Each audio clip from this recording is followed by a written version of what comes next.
நமசிவாய வாழ்க. திரு அண்ணாமலையாரை போற்றி. ஓம் குரு வாழ்க. வணக்கம். அனைத்து ஆன்மீக அன்பருக்கும் இந்த சிவடியேன் குரு சிவராஜனின் அன்பு கலந்த வணக்கங்கள். நாம் இன்றைக்கி இந்த வீடியோவில் பார்த்தீங்கன்னா சனி பகவானுடைய வக்கிர பெயர்ச்சி பார்க்க போகிறோம். ஆல்ரெடி நம்ம சனி பகவான் பெயர்ச்சி பார்த்துட்டோம். அது பார்த்திங்கன்னா உங்களுக்கு 2 வருஷத்துக்கு ஒரு தடவை நம்ம பயிற்சி பார்க்குறோம், சரிங்களா? ஆனால் இது வக்கிர பயிற்சி. இதை பயிற்சின்னு சொல்லக்கூடாது, சனி பகவானுடைய வக்ர நிலை, சரிங்களா? அந்த சனி பகவானோட வக்ர நிலை பார்த்திங்கன்னா வருகிற ஜூன் மாதம் 29ஆம் தேதியிலேருந்து ஆரம்பித்து கிட்டத்தட்ட ஒரு 4.5 மாத காலம், அதாவது நவம்பர் 15ஆம் தேதி வரைக்கும் பார்த்திங்கன்னா சனி பகவான் வக்ர நிலை அடைகிறார். நம்ம ஒவ்வொரு ராசிக்கும் இந்த வக்ர நிலை அபரிவிதமான ஒரு நன்மையை செய்ய போகுது. ஏன்னா ஏன் அப்படின்னா ஒரு பாவ கிரகம், ஒரு அசுப கிரகம் வக்ர நிலை அடையும் பொழுது கண்டிப்பாக உச்ச பலனை, முற்றிலும் நன்மையான ஒரு உச்ச பலனை செய்யும். அதை தான் நம்ம இந்த வீடியோவில் பார்க்க இருக்கோம். ஒவ்வொரு ராசிக்குமே ஒரு மிகச்சிறந்த பலனை செய்ய இருக்குது. இந்த வீடியோ முழுசாக நீங்கள் கடைசி வரைக்கும் பாருங்கள். லக்கணத்துக்கும் ராசிக்கும் உள்ள பலனையும் நம்ம சொல்லுவோம். ஏன்னா லக்கணங்கிறது தான் விதி.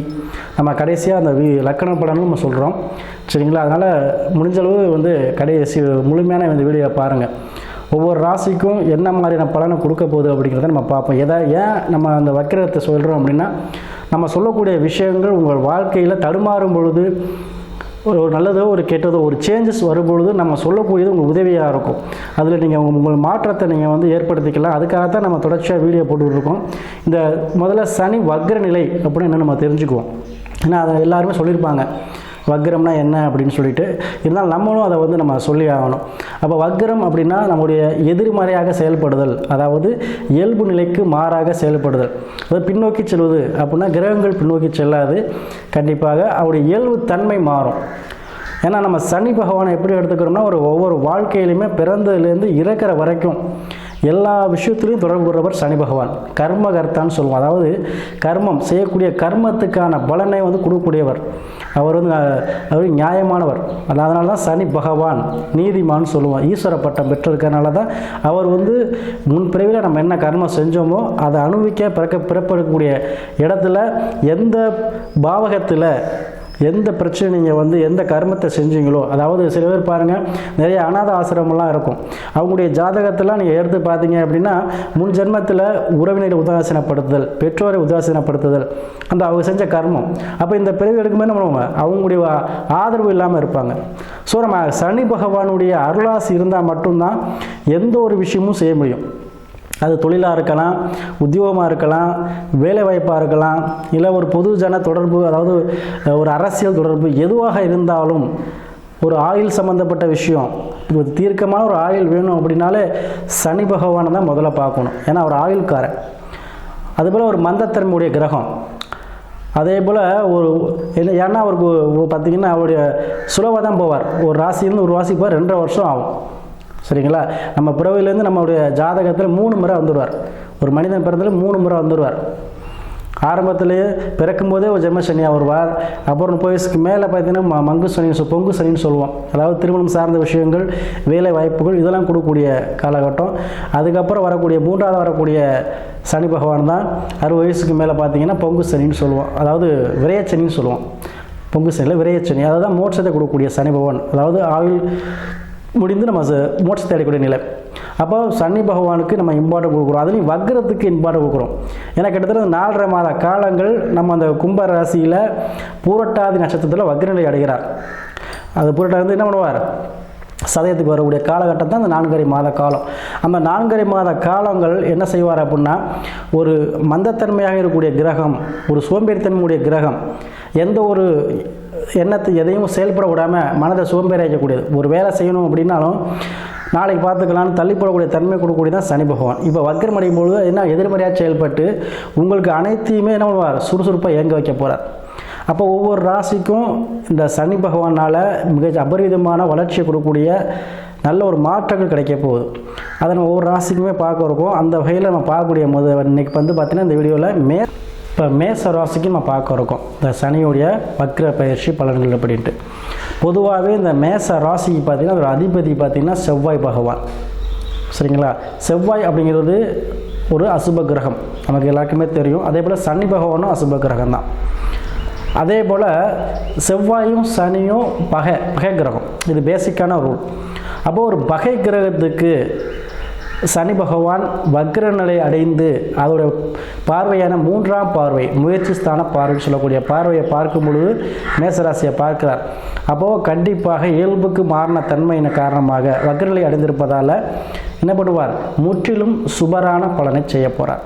அப்போ 3ஆம் பார்வை உங்கள் ராசிக்கே இருக்கா? அதனால் ஏற்கனவே உங்கள் மற்ற கிரகங்கள்லாம் உங்களுக்கு சப்போர்ட் பண்ணும். ஏன்னா உங்கள் ராசியிலேருந்து 2ல் குரு இருக்கிறார்.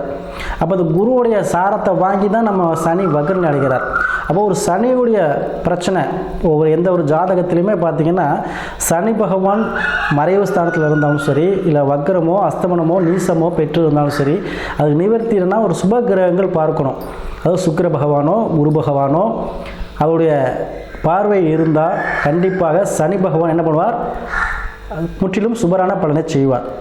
சரிங்களா? அப்போது இப்போக்கி பார்த்தீங்கன்னா சனி பகவான் வக்ரநிலை அடைவது பார்த்திங்கன்னா பூரட்டாதி குருவுடைய சாரத்தில் வக்ரநிலை அடைகிறார். அப்போ கண்டிப்பாக உங்களுக்கு நன்மையை செய்வார். அதே போல் 3ஆம் பார்வையாக உங்கள் ராசியை பார்க்கிறார், அதுவும் வக்ரநிலை பார்க்கிறார். அப்போ கண்டிப்பாக இவ்வளோ நாளாக எடுத்து வந்த முயற்சிகளில் தடை தாமதம் இருந்தவங்களுக்கு, இருந்த மேசராசி அன்பர்களுக்கு தடை தாமதம் நீங்குதுங்க ஃபஸ்ட்டு. அடுத்து யாராச்சும் சொந்த தொழில் பண்ணணும், இல்லை வேலை இல்லாமல் இருக்கிறேன், ஒரு எந்த முயற்சியுமே நான் எடுக்கிறேன், அதுக்கு எனக்கு சக்ஸஸே ஆகலை, சொந்த பந்தம் உறவினர் எதுவுமே இல்லை, குடும்பத்திலையும் சண்டை பிரச்சனை, இந்த மாதிரி சொல்லக்கூடியவங்களுக்கு இந்த ஒரு வக்ரநிலை பயிற்சி கிட்டத்தட்ட 4.5 மாத காலத்துக்குள்ளே உங்களுக்கு அனைத்துமே சால்வ் ஆகுங்க. நீங்கள் நினைக்கக்கூடிய காரியங்கள் முதல்ல வெற்றி பெறும். ஏன்னா முயற்சி சாணம் நீங்கள் திண்ணமாக இருப்பீங்க. ஏன்னா இது மந்த கிரகம். அப்போது இயல்பு நிலை மாறும்பொழுது சுறுசுறுப்பாக செயல்படுவீங்க. மனதில் இருக்கக்கூடிய தேவையற்ற குழப்ப நிலைகள் நீங்கக்கூடிய பாக்கியத்தை இந்த சனி பகவான் கொடுப்பார். ஏன்னா சனி பகவான் எல்லாருக்கும் கெடுதியை பண்ண மாட்டார், ஒரு படிப்பினையை கொடுப்பார். யார் விதி ஜாதகம் தான் ஃபஸ்ட்டு, லக்கணங்கிறது விதி ஜாதகத்தில் யாருக்கெல்லாம் சனி பகவான் மறைவு ஸ்தானங்களிலோ நீச பெற்றோ அஸ்தமனம் பெற்றோ சுபகிரக தொடர்பு இல்லாமல் இருக்கிறவங்களுக்கு தான் அந்த படிப்பினை கொடுப்பார். அப்படிப்பட்டவங்களுக்கு கூட இந்த வக்ர நிலை பார்த்திங்கன்னா முற்றிலும் நன்மையை செய்யும். அப்போது இந்த 3ஆம் பார்வையாக உங்கள் ராசியை பார்க்கும் பொழுது உங்களுக்கு தன்னம்பிக்கை பிறக்குங்க. எந்த விஷயத்தையும் நீங்கள் ஒரு முழு மனதோடு செய்வீங்க, குழப்பங்கள் நீங்கும். அதே போல் உங்கள் லாபஸ்தானத்தில் வக்ரநிலை அடைகிறார். சாமி லாபஸ்தானத்தில் வக்ரநிலை அடைகிறாரு நீங்கள் சொல்கிறீங்க, நன்மையை தருமா? கண்டிப்பாக நன்மையை தரும். ஏன்னா உங்களுக்கு தொழிலில் அந்த வக்ரம் நிலை அப்படிங்கிறது என்னென்னா, இருக்கக்கூடிய தொழிலில் எக்ஸசன் பண்ணுறது, வேறு தொழில் ஆரம்பிக்கிறது, அது வேறு தொழில் பண்ணுறது, இந்த மாதிரி மாற்றங்களை கொடுக்கும். கண்டிப்பாக அதன் மூலமாக லாபத்தை தான் கொடுக்கும். ஏன்னா உங்களுக்கு 10ஆம் பாவத்துக்கும் 11ஆம் பாவத்துக்கும் அதிபதியாகி வருகிறார். அப்போ தொழில் மூலமாக லாபத்தை சந்திக்கணும், உத்தியோகம் மூலமாக லாபத்தை சந்திக்கணும். கர்மம் 10ஆம் பாவம் கர்மஸ்தானம் தான். அப்போ இந்த கர்மஸ்தானத்துக்கு அதிபதியே அவர் வரனால கண்டிப்பாக உங்களுக்கு ஜீவனாம்சம் கிடைச்சிட்டே இருக்குங்க. நீங்கள் பயப்பட வேண்டாம். தொழிலில் உங்களுக்கு ரெட்டிப்பு லாபம், அதாவது 2 தொழில் பண்ணக்கூடிய அமைப்பு இந்த 4.5 மாத காலங்களில் வரும். சரிங்களா?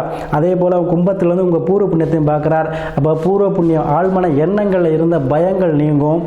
பூர்வீகம் சம்மந்தப்பட்ட இடத்துல பிரச்சனை, பூர்வீகத்தில் ஏதோ வில்லங்க இருக்குது அப்படிங்கிறவங்களுக்கு அந்த பிரச்சனைகள் நீங்கும். ஏன்னா சனி பகவான் தான் பார்த்திங்கன்னா எல்லாத்துக்குமே தட தாமதத்தை கொடுக்கக்கூடியவர். இப்போ பூர்வீகத்தில் எல்லாம் பிரச்சனை இருக்கோ, யாருக்கெல்லாம் குழந்தைகள் மீதான கல்வி மீதான பிரச்சனை, குழந்தைகளுக்கு பாஸ் பண்ணலை, குழந்தைகள் படிப்பு நல்லா வரலங்கிறப்போ இந்த வக்ர காலத்தில் குழந்தைகள் படிப்பு நல்லா வரும். மேசராசி அன்பு குழந்தைகளாக இருந்தாலும் சரி, மேசராசி அன்புகளாக இருந்தாலும் சரி, அவங்களுக்கு படிப்பு நல்லா இருக்குங்க. அதேபோல் பூர்வீகம் சார்ந்த இடத்துல பிரச்சனை, பூர்வீகம் சார்ந்த இடத்துல ஒரு எப்போவுமே பூர்வீகத்துக்கு போக முடியலை, அப்பா தாத்தா சொத்தில் பிரச்சனை இருக்குது அப்படிங்கிறதுக்கு சொல்லக்கூடியவங்க யாராக இருந்தாலும் அந்த பிரச்சனைகள் சால்வ் ஆகக்கூடிய காலகட்டமாக அந்த 4.5 மாத காலம் இருக்கும். அதே போல் சனி பகவானுடைய 10ஆம் பார்வை தொழில் பார்வை பார்த்திங்கன்னா உங்களுக்கு உங்களுடைய 8ஆம் பாவமான விருச்சிக ராசியை பார்வையிடுறார். இப்போ பார்வைக்கும் கண்டிப்பாக பலன் உண்டு. இந்த 10ஆம் பார்வைங்கிறது தொழில் பார்வைங்க. அப்போ 8ஆம் பாவத்தை பார்க்கலாம் உங்களுக்கு திடீர் அதிர்ஷ்டம், திடீர் லாபம். ஏன்னா சில பேர் பார்த்தீங்கன்னா பிஸ்னஸ் பண்ணணும்னு நினச்சிக்கிட்டு இருப்பீங்க, தொழில் தொடங்கணும்னு நினச்சிட்டு இருப்பீங்க, இல்லை ஏதோ ஒரு வகையில் ஒரு வேலைக்காச்சும் போகணும்னு நினச்சிட்டு இருப்பீங்க.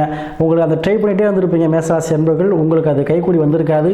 இப்பொழுது திடீர் லாபம், திடீர் அதிர்ஷ்டம் மூலமாக, ஏன்னா 8ஆம் பாவத்தை உங்களுக்கு சனி பகவான் 10ஆம் பார்வையாக பார்க்கறதுனால உங்களுக்கு திடீரென கிடைக்கக்கூடிய காலம். எப்போதான் சொல்லுவீங்களா, எப்பப்பா நமக்கு அந்த நல்ல காலம் பிறக்கும், ஏதாவது ஒரு திடீர்னு ஒரு அதிர்ஷ்டம் கிடைக்காதா, ஏதாவது நம்மளும் முன்னேற மாட்டோமா நினைக்கக்கூடியவங்களுக்கு இந்த 4.5 மாத காலங்கள் திடீர் அதிர்ஷ்டம், திடீர் லாபம் மூலமாக உங்களில் வாழ்க்கையிலே உயர்வை பெறக்கூடிய அந்த காலகட்டமாக இந்த வக்ரநிலை இருக்கும். அதனால் பயப்பட வேண்டாம். சனி பகவான் உங்களுக்கு நல்ல இடத்துல இருக்காங்க. ஏன்னா கேந்திராதிபதியாக வர்றது மிகச் சிறப்புங்க. உங்களுக்கு 10க்கும் அவர் 11க்கும் அவர் லாபம் ப்ளஸ் தொழிலுக்கு அதுவும் ஆட்சி பெற்ற சனியாக இருக்கிறார். சரிங்களா? அப்போ ஆட்சி பெற்ற சனி உங்களுக்கு கண்டிப்பாக முழுமையாக அர்ப்பணை செய்யும். என்ன 11ல் வக்ரமாகறதுனால உங்களுக்கு தொழில் மாற்றங்கள் ஏற்படும். தொழிலில் நீங்கள் ரெட்டிப்பு, அதாவது எக்ஸ்டென்ஷன் பண்ணக்கூடிய அமைப்பு உண்டு. அதே போல் ஆயுள் ஸ்தானத்தை பார்க்கறதுனால யாருக்கெல்லாம் உடல் ரீதியான பிரச்சனை, ஆயுள் பயம், நீண்ட நாளாக நான் ட்ரீட்மெண்ட் எடுத்துருக்கேன்னு சொல்லக்கூடிய யாராக இருந்தாலும் மேசராசி அன்பர்கள் அவங்களுக்கு கண்டிப்பாக அது சரியாயிருங்க, பூரண குணமாயிருவீங்க. ஆயுள் பிரச்சனை தீரும். சரிங்களா? அதே போல் மேச லக்கணமாக இருந்தாலும் சரி உங்களுக்கு கண்டிப்பாக லாபத்தை கொடுப்பார். யாரெல்லாம் மேச லக்கணமாக இருந்தாலும் சரி உங்களுக்கு கண்டிப்பாக அந்த லாபத்தை கண்டிப்பாக கொடுத்தே தீர்வார். அப்போ மேசராசி அன்பர்களுக்கு இந்த சனியுடைய வக்ர பயிற்சி ஒரு அற்புதமான பயிற்சிங்க, பயன்படுத்திங்க. ஏன்னா எப்போவுமே ஒரு அசுப கிரகம், நமக்கு தடை தாமத்தை கொடுக்கக்கூடிய கிரகம், நம்மளை சோம்பேறியாக்கக்கூடிய கிரகம், நம்மளுக்கு ஆயுளை கொடுக்கக்கூடிய கிரகம் வக்ரில் அறியும்பொழுது அபரிவிதமான நன்மையை செய்வார். அதனால் கண்டிப்பாக நீங்கள் இந்த சனி பகவானுடைய வக்ரநிலை காலத்தில் அருமையாக இருக்கும். இருந்தாலும் உங்களுடைய விதி லக்கணம் தான் விதி. சரிங்களா? அதே மாதிரி தசா புத்தி தான் உங்களுடைய நல்ல நேரம். அப்போ உங்களுடைய தசா புத்தியையும் பார்த்துக்கோங்க, அதுக்கேற்ற மாதிரி தொழில் தொடங்குங்க. சரிங்க சாமி சொல்லிட்டீங்க, தொழில் ஆரம்பிக்கலாம், என்ன தொழில் பண்ணலாம், எந்த ஒரு தொழில் பண்ண நல்லாயிருக்கும், என்னுடைய ஜாதகத்துக்கு எந்த மாதிரி தொழில் ஆரம்பித்தா நமக்கு நல்லாயிருக்கும். ஏன்னா ஒவ்வொரு ஜாதகத்துலேயும் ஒவ்வொரு தொழில் சிறப்பாக பண்ணலாங்க. ஏன்னா அந்த ஜாதகத்தில் எந்த கிரகம் ஆட்சி உச்சம் பெற்றிருக்கிறதோ அதை வைத்து நம்ம தொழிலை செய்யணும். சரிங்களா? அப்போது அந்த ஆலோசனை பெற்று நீங்கள் கண்டிப்பாக செய்யுங்க. நிறைய அன்பர்கள் நமக்கு தொடர்ந்து ஆதரவு கொடுத்துட்டீங்க ஜாதகத்தை அனுப்பி. அனைத்து மேசராசி அன்பர்களுக்கும் நன்றியை கூறி, அதே போல் இந்த மேச ராசிக்கு சனி பகவானுடைய வக்ர பயிற்சி தொழில், ஏன்னா அவர் உங்களுக்கு இப்போ தொழிலுக்கும் லாபத்துக்குரிய வர்றதுனால உங்களுடைய ராசியை அவர் பார்க்கறதுனால கண்டிப்பாக தொழிலின் மேன்மையும் உத்தியோகத்தில் உயர் பதவியும் கிடைக்கும். ஏன்னா வக்ரங்கிறது பார்த்திங்கன்னா திடீர்னு கிடைக்கக்கூடியது. சரிங்களா? உங்களுக்கு நம்ம என்ன எதிர்பார்க்குறோமோ அந்த விஷயங்கள் நடக்கக்கூடிய காலகட்டமாக இந்த 4.5 மாத காலங்கள் உங்களுக்கு கண்டிப்பாகவும் மேசராசி என்பர்களே வாழ்க்கையில் உயரக்கூடிய காலகட்டமாக இந்த 4.5 மாத காலங்கள்